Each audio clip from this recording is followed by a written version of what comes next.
అందరికీ praise the lord. ఈరోజు దేవుడు మనకి ఇచ్చినటువంటి వాక్య భాగము సామెతల గ్రంథము 27వ అధ్యాయము 27వ వచనము. నీ ఆహారమునకు, నీ ఇంటి వారి ఆహారమునకు, నీ పనికత్తెల జీవనమునకు మేకపాలు సమృద్ధి అగును. ఈ యొక్క వచనంలో దేవుడు సమృద్ధిని గురించి మాట్లాడుతూ వస్తూ ఉంటున్నాడు అనమాట. ఇక్కడ 27వ అధ్యాయము మొదటి నుంచి మనం చదివినట్లయితే ఈ యొక్క అధ్యాయం అంతా కూడా మనిషి యొక్క అసంతృప్తి గురించి చెప్పబడుతూ వచ్చిందనమాట. సంపాదనను గురించి దేవుడు తెలియజేస్తూ ఉన్నాడనమాట. మనిషి యొక్క జీవితంలో తృప్తి అనేది ఉండదు. ఎందుకంటే రేపు ఏం జరుగుతుందో అతనికి తెలియదు, కానీ రేపటి కోసము దాచిపెట్టాలి, రేపటి కోసము సంపాదించాలి అనేటువంటి తృష్ణ అయితే ఉంటుంది అనేటువంటి మాటలు ఈ యొక్క అధ్యాయం అంతా వ్రాయబడుతూ వచ్చాయి. అందుకనే చివరి వచనంలో దేవుడు సమృద్ధి గురించి మాట్లాడుతూ ఉన్నాడు. అంటే దేవుడు ఈ సమృద్ధి గురించి ఎందుకు మాట్లాడుతూ ఉన్నాడంటే, మానవ యొక్క జీవితంలో రేపటిని గురించినటువంటి ఆ యొక్క ఆలోచన కలిగినటువంటి వాడై తను ఏ దారిలో వెళ్తూ ఉన్నాడో ఆ దారిని తను గుర్తెరగలేకపోతూ ఉన్నాడనమాట. దేవుని వాక్యంలో మనము ఇదే అధ్యాయంలో ఒక మాటను చూస్తాము. 27వ అధ్యాయము 20వ వచనంలో, పాతాళమునకును అగాధ కూపమునకును తృప్తి కానేరదు, అలాగున నరుల దృష్టి తృప్తి కానేరదు. అంటే మానవ యొక్క జీవితము, అంటే నరుని యొక్క జీవితం ఎలా ఉంటుందంట, తృప్తి లేనటువంటి జీవితంగా ఉంటుందంట. తనకు ఎంత వస్తూ ఉన్నా కూడా, తను ఎంత సంపాదిస్తూ ఉన్నా కూడా, తన యొక్క పాత స్థితి నుండి తన యొక్క ప్రస్తుత స్థితి మెరుగు అవుతూ ఉన్నప్పటికీ కూడా, ప్రసంగి గ్రంథంలో అందుకే చాలా మాటలు రాస్తాడు. ఒక ఆయన అంట ఒంటరిగానే ఉంటాడంట. 4వ అధ్యాయంలో ఒంటరిగానే ఉంటాడంట, సంపాదిస్తూనే ఉంటాడంట. తర్వాత దాన్ని ఏం చేస్తాడంట, ఖర్చు పెట్టడానికి ఇష్టపడడు. తనకు పిల్లలు ఉండరంట, భార్య ఉండదంట, ఎవరు ఉండరంట. ఒంటరిగానే జీవిస్తూ ఉంటాడు, కానీ డబ్బు సంపాదించడానికే ప్రయాసపడుతూ ఉంటాడంట. అదంతా కూడా వ్యర్థమే కదా, నాకెవ్వరు లేరు కదా, నాకు భార్య లేదు, పిల్లలు లేదు, తల్లిదండ్రులు లేరు, ఎవరు లేరు, నేను ఒంటరి వాడినే, నేను చనిపోయిన తర్వాత ఈ డబ్బంతా ఏం చేసుకోవాలి, ఇది ఎందుకు ఇంత నేను సంపాదించుకుంటూ ఉన్నాను, ఎందుకు ఇంత ప్రయాసపడుతూ ఉంటున్నాను, ఈ యొక్క డబ్బును నేను ఎందుకు ఖర్చు చేసుకోలేకపోతూ ఉంటున్నాను అనే ఆలోచనే అతనికి ఉండదంట. అందుకని ఇక్కడ సామెతల గ్రంథంలో చక్కటి మాట మనకు కనబడుతుంది. నరుల దృష్టి తృప్తి కానేరదు. నరుడు అంటేనే అతనికి ఏముండదంట, తృప్తి ఉండదంట. పైన ఈ యొక్క నరుని యొక్క తృప్తిని గురించి మాట్లాడుతూ, పాతాళమునకును అగాధ కూపమునకును తృప్తి కానేరదు. అంటే మన యొక్క జీవితాలు ఎలా ఉన్నాయంటే పాతాళంలాగా, అగాధ కూపంలాగా. ఎందుకంటే వాటికి తృప్తి ఉండదంట, మనకి కూడా ఏముండదంట, తృప్తి ఉండదంట. అందుకని ఏమంటున్నాడంటే, వాటిలాగే నరుని యొక్క జీవితం అనేది, అతని యొక్క సంపాదన అనేది తృప్తి లేనటువంటి పరిస్థితిలో ఉంటాం అనమాట. అంటే మన జీవితంలో దేవుడు మనకిచ్చినటువంటి వాటిని బట్టి మనము ఎప్పటికీ తృప్తి పొందము. ఎందుకంటే మన దృష్టి ఎవరి మీద ఉంటుందంట. అందుకే ఇక్కడ దృష్టిని గురించి దేవుడు మాట్లాడుతూ రాయిస్తూ వచ్చాడు. ఎందుకు దృష్టి తృప్తిగానే లేదంటే, ఈ యొక్క దృష్టి అనేది మన మీద ఎప్పటికీ ఉండదు, పక్కోళ్ళ మీదే ఉంటుంది అనమాట, ఎదుటోళ్ళ మీదే ఉంటుందంట. అందుకనే ఈ యొక్క దృష్టిని బట్టి మన యొక్క జీవితంలో తృప్తి లేనటువంటి జీవితాన్ని కలిగి ఉంటాం. అయితే దేవుడు ఏమంటూ ఉన్నాడంటే, ఇక్కడ మనం చూసినట్లయితే మనకి ఈ దినం ఇవ్వబడినటువంటి వచనానికి ఆధారమైనటువంటి యొక్క వచనాన్ని మనం చూస్తాం. నీ యొక్క ఇంటి వారికి, నీ యొక్క పనికత్తెలకు, మీకు అందరికీ సమృద్ధిగా ఉండాలి అంటే నీవేం చేయాలంటే, ఇక్కడ 23వ వచనం, ఇదే అధ్యాయం 23వ వచనం, నీ పశువుల స్థితి జాగ్రత్తగా తెలుసుకొనుము, నీ మందల యందు మనస్సు ఉంచుము. ఇక్కడ దేవుడు ఈ మాట ఎందుకు రాయిస్తూ ఉన్నాడంటే, మనకు దేవుడు పశువులనిచ్చాడు, మనకు దేవుడు మందలనిచ్చాడు. వాటి యొక్క స్థితిని మనము జాగ్రత్తగా చూసుకుంటూ, వాటి యందు మన మనసును ఉంచుకుంటూ, మన యొక్క జీవన విధానాన్ని మనం కొనసాగించుకుంటూ ఉంటే, మనకు ఆ చివర చెప్పబడినటువంటి ఆ యొక్క 27వ వచనంలో ఆ యొక్క నీ యొక్క ఆహారము, తర్వాత మేకపాలు సమృద్ధి అవుతాయి, నీ యొక్క పనికెత్తల జీవనమునకు మేకపాలు సమృద్ధి అవుతాయి అనేటువంటి మాట నెరవేర్చబడుతుంది అని దేవుని వాక్యంలో దేవుడు తెలియజేస్తూ ఉన్నాడు. దేవుడు నీ పశువుల మీద నువ్వు జాగ్రత్తగా చూసుకో, నీ మందల మీద మనసు ఉంచంటే మన మనసు ఎవరి మీద ఉంటుంది? మన దృష్టి అంతా తృప్తి లేనటువంటి స్థితి. ఎందుకంటే మన యొక్క పరిస్థితి, మన యొక్క దృష్టి, మన యొక్క చూపులు, మన యొక్క మనస్సు, మన యొక్క జాగ్రత్త అంతా ఎవరి మీద తీసుకుంటూ ఉంటాం? మనకున్న వాటి మీద జాగ్రత్త చూసుకోమన్నమాట. మనకు దేవుడిచ్చినటువంటి వాటి మీద మనము మనసు ఉంచకుండా ఇతరుల యొక్క పరిస్థితి, ఇతరుల యొక్క ఎదుగుదల, ఇతరుల యొక్క వారి యొక్క సంపాదనను వాటిని చూసుకుంటూ, వాళ్ళ మందలను చూసుకుంటా, వాళ్ళ పశువులను చూసుకుంటా, వాళ్ళకు ఉన్నటువంటి ఆ యొక్క ఉన్నతమైనటువంటి స్థానాలను చూసుకుంటూ మన జీవితంలో మనకున్నటువంటి వాటిని మనము తృప్తికరంగా వాటిని అనుభవించలేనటువంటి పరిస్థితిలో ఉంటామన్నమాట. అదే దేవుడి దినాన మనతో మాట్లాడుతూ ఉంటున్నాడు. ప్రియ సహోదరుడా, ప్రియ సహోదరి, నేను నీకు అన్నీ ఇచ్చాను, నీకున్న వాటితో నువ్వేం చేయి? తృప్తి పొంది ఉండు. నీకున్న వాటిని నువ్వు జాగ్రత్తగా చూసుకో. నీకు ఇచ్చిన వాటిని దేవుడు వాటి యందు మనస్సు ఉంచు. అప్పుడు దేవుడు ఏం చేస్తాడంట?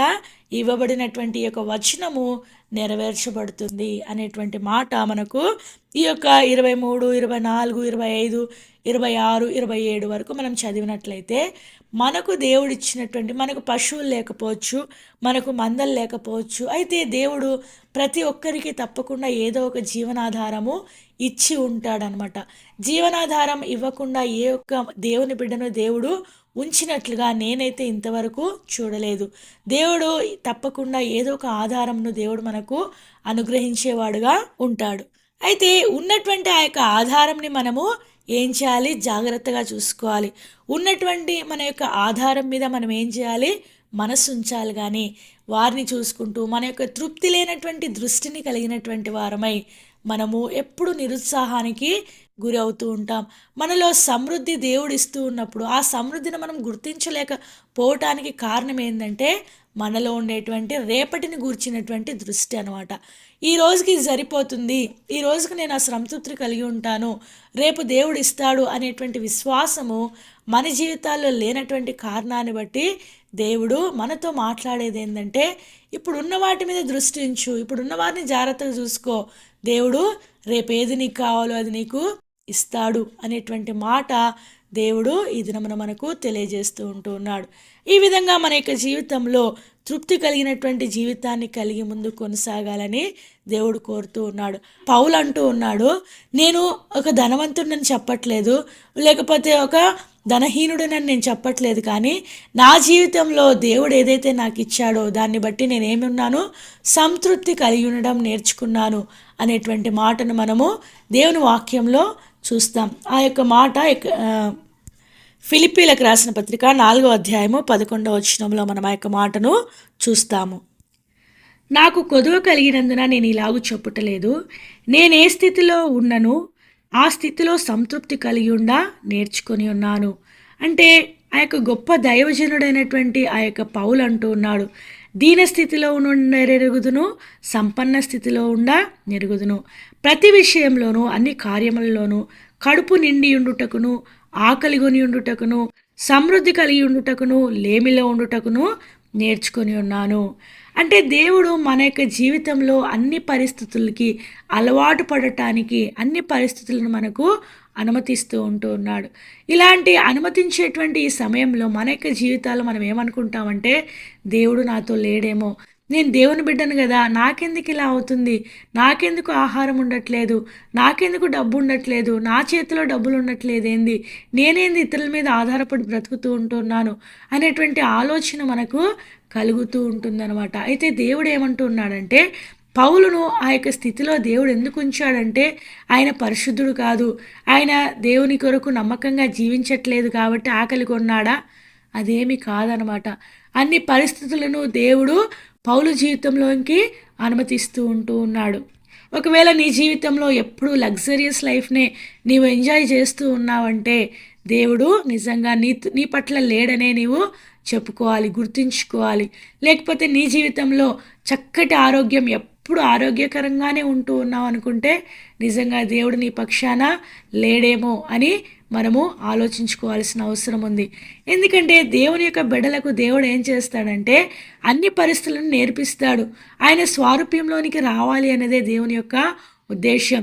దేవుని ఏర్పాట్లో, దేవుని చిత్తంలో, దేవుని యొక్క ఆ యొక్క ప్రణాళికలో నీవు ఉన్నట్లయితే నీ జీవితంలో నువ్వు ఎలా ఉంటావంటే ఈ పరిస్థితులన్నిటి గుండా తీసుకుని వెళ్ళబడుతూ ఉంటావు అనమాట. నీకు ఆకలి అనిపిస్తుంది, ఇక్కడ సంతృప్తి లేనటువంటి పరిస్థితి అనిపిస్తుంది, తర్వాత కడుపు నిండేటువంటి పరిస్థితి వస్తుంది, లేమి ఉంటుంది. అన్ని పరిస్థితులు ఏం చేస్తాడు దేవుడు అనుమతిస్తూ ఉంటాడు. అప్పుడు మనం చింతించాల్సిన అవసరం లేదు. నీవు అనుకోవచ్చు, నాకు ఆకలిగా ఉండటం దేవునికి ఇష్టమా అంటే ఆకలిని ఇస్తాడు, కానీ ఆకలిని తట్టుకునేటువంటి శక్తిని కూడా దేవుడు ఇవ్వగలడు అనమాట. నీకు ఒక పరిస్థితిని దేవుడు తీసుకుని వస్తాడు, కానీ ఆ పరిస్థితిని దేవుడు నువ్వు జయించేటువంటి శక్తిని కూడా దేవుడు నీకు ఇస్తాడనమాట. ఆ పరిస్థితి గుండా నీవు ప్రభువును స్తుతించి సంతోషించి ఆరాధించేటువంటి వాడవుగా ఎప్పుడైతే నీవు ఉంటావో ఆ యొక్క పరీక్షలో నీవు ఉత్తీర్ణుడు అయ్యేటువంటి వాడుగా ఉంటావు అనమాట. అలాగున మనం ఉండాలని దేవుడు కోరుతూ ఉంటూ ఉన్నాడు. ఇంకా మనకు తిమోతి రాసిన పత్రికలో ఈ యొక్క సంతృప్తిని గురించి కొన్ని మాటలు కూడా దేవుడు తెలియజేస్తూ ఉంటూ ఉన్నాడు. 1 తిమోతి 6వ అధ్యాయము 8వ వచనం చూసినట్లయితే, కాగా అన్నవస్త్రములు గలవారై ఉండి వాటితో తృప్తి పొంది యుందుదము. దేవుడు ఏమంటున్నాడు? దేనిలో తృప్తి పొందాలంట? అన్నము, వస్త్రము అంటే భోజనము, మన యొక్క అవసరానికి తగినట్లుగా, మన యొక్క కడుపుకు తగినట్లుగా ఆహారాన్ని దేవుడు మనకిస్తూ ఉంటూ ఉన్నాడు. తర్వాత వస్త్రములు నీవు కప్పుకోవటానికి దేవుడు, నీ యొక్క శరీరమును నీవు దాచుకోవటానికి ఇవ్వబడుతున్నటువంటి ఆ యొక్క వస్త్రములను బట్టి ఈ రెండు కలిగి ఉండి నీవు తృప్తి పొంది ఉండాలని దేవుడు కోరుతూ ఉన్నాడు. దాదాపుగా 90% అందరికీ అన్నము వస్త్రం అనేది సమృద్ధిగానే ఉన్నదని ఈ దినాలను చూస్తే మనము గ్రహించవచ్చు అనమాట. అయితే దేవుడు ఏమంటూ ఉన్నాడు? ఈ యొక్క అన్న వస్త్రములను బట్టి మాత్రమే నీవు తృప్తి కలిగి ఉండు. ఒకవేళ దేవుడు ఇస్తే తీసుకో, లేకపోతే ఇవ్వలేకపోతే నీవు అసంతృప్తి చెందద్దు, నిరాశపడవద్దు. తర్వాత దానికి విషయమై నీవు చింతించేవాడవుగా ఉండకుండా ఇతరులను చూస్తే ఎప్పటికైనా మన యొక్క జీవితంలో మనము ఒక స్థానానికి ఎదిగిన తర్వాత మనకంటే పైనున్న స్థానాలను చూస్తాం. మళ్ళీ దేవుడు ఆ స్థానానికి తీసుకెళ్తాడు, మళ్ళీ ఆ స్థానంలో కంటే పైనున్న వాళ్ళని మనం చూస్తాం అనమాట. అలాగున మానవుని యొక్క దృష్టి ఎలా ఉంటుందంటే మనుషుల మీద ఉంటుంది, కానీ దేవుడు తనని హెచ్చించినటువంటి ఆ యొక్క హెచ్చింపు మీద మనము దృష్టి ఉంచేటువంటి వారంగా ఉండము గనుకనే మన జీవితాల్లో ఆ యొక్క చెప్పన సఖ్యమును మహిమాయుక్తమైనటువంటి ఆ సంతోషాన్ని కోల్పోయేటువంటి వారంగా, చింతించేటువంటి వారంగా, కోపపడేటువంటి వారంగా, మన యొక్క స్థితిని చూసి మనం ఓర్చుకోలేనటువంటి వారంగా ఉంటామన్నమాట. కానీ దేవుడు అంటూ ఉన్నాడు, దేవుని యొక్క మాటలు మనం నిజంగా చేస్తే తప్పకుండా దేవుడు అటువంటి సంతోషాన్ని ఇవ్వగలడు. అన్నవస్త్రములు కలిగి ఉన్నావా? తృప్తి కలిగి ఉండు. ఇంకా వేరే దాని గురించి ఎందుకు చింతిస్తూ ఉన్నావు? దేవుడు ఇచ్చేటువంటి సమయంలో ఇవ్వకుండా ఉంటాడా? తప్పకుండా తగిన సమయం అనేటువంటిది ఒకటి ఉంది. ఆ తగిన సమయంలో తప్పకుండా దేవుడు మనకు అన్నీ అనుగ్రహిస్తాడనమాట. అయితే హెబ్రీలకు రాసిన పత్రిక 13వ అధ్యాయము 5వ వచనంలో కూడా దేవుడు ఒక చక్కని మాట రాయించాడు. ధనాపేక్ష లేని వారై మీకు కలిగిన వాటితో తృప్తి పొంది ఉండుడి. నిన్ను ఏమాత్రమును విడువను, నిన్ను ఎన్నడను ఎడబాయను అని ఆయనయే చెప్పాను కదా. ఇక్కడ దేవుడు ఏమంటూ ఉన్నాడంటే ఒక వాగ్దానాన్ని జ్ఞాపకం చేస్తూ ఉంటూ ఉన్నాడు. తర్వాత తృప్తిని గురించి రాస్తూ ఉంటూ ఉన్నాడు. మన జీవితాల్లో ధనాపేక్ష అనేది ఉండకూడదు. ధనం అనేది మనకి శాశ్వతం కాదు. ధనం అనేది ఎప్పుడు మనతో ఉండదు. ఈరోజు ఉంటుంది, రేపు పోయేటువంటి ఆ యొక్క ధనమును గురించి నువ్వెందుకు అసంతృప్తి చెందుతావు? ఆ ధనాపేక్షను నువ్వు వెంబడిస్తావు. ధనాపేక్ష సమస్తమైనటువంటి కీడులకు మూలమైనటువంటి ఆ యొక్క ధనాపేక్షను విడిచిపెట్టి, ధనమును సంపాదించాలనేటువంటి ఆశను విడిచిపెట్టి తృప్తి కలిగి ఉండాలని దేవుడు కోరుతూ ఉంటూ ఉన్నాడు. ఎందుకంటే నేను నిన్ను ఏమాత్రం విడిచిపెట్టాను కదా, నిన్ను ఎడబాయను కదా.